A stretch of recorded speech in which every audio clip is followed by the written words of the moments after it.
எங்களை சாதாரணமா நினைக்காதீங்க. வீரம், அறிவு, கல்வி இவ்வளவு இருந்தோம் ஏன் எங்க சம்பளத்தை நீங்க உயர்த்த கூடாது?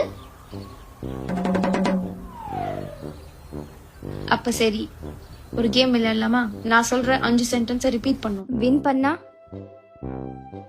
உங்க சம்பளத்தை உயர்த்தி தரேன்.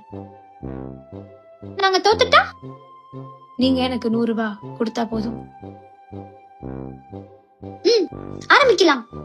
பன்னி, பன்னி, மாடு, மாடு, மாட்டுக்கு எத்தனை கால்? 4.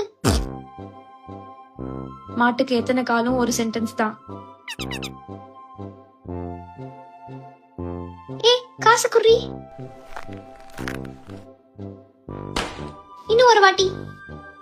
பன்னி, பன்னி, மாடு, மாடு, மாட்டுக்கு எத்தனை கால்? மாட்டுக்கு எத்தனை காலு? மறுபடியும் தப்பு. நான் என்ன தப்பா சொன்னேன்?